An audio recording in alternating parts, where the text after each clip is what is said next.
ये हमारी तस्वीर लेकर जादू टोना करवाने के लिए गई है। या तो हम अंधे हो जाएंगे या फिर बहरे। नाइला, मेरी बात सुनो। अजलान के सामने ऐसी बातें मत करना, वरना उसका मूड खराब हो जाएगा। मैं आ गई।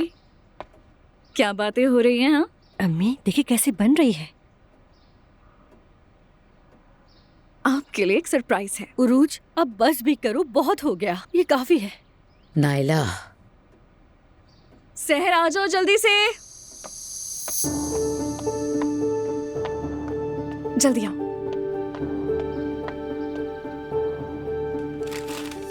अब ये क्या है? खुद ही देख ले इसमें क्या है।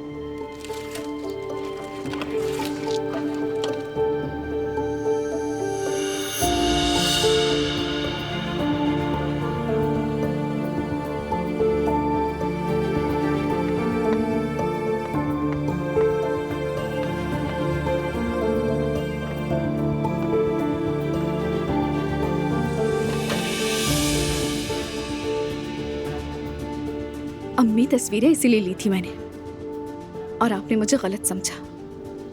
मेरा कोई गलत इरादा नहीं था। तुमने इतनी जहमत क्यों की? उम्मीद है अब आप मेरे खुलूस पर यकीन करेंगी। उरूज, हमारा दिल साफ है। हमने तो कभी ऐसा नहीं सोचा। जो हुआ सो हुआ नाइला, नाराजगी खत्म करें।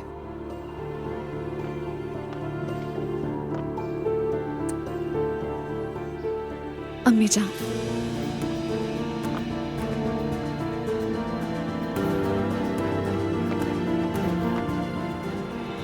माफ करना उरूज मुझे। कोई बात नहीं, आप लोग मेरे लिए बहुत अहम हैं।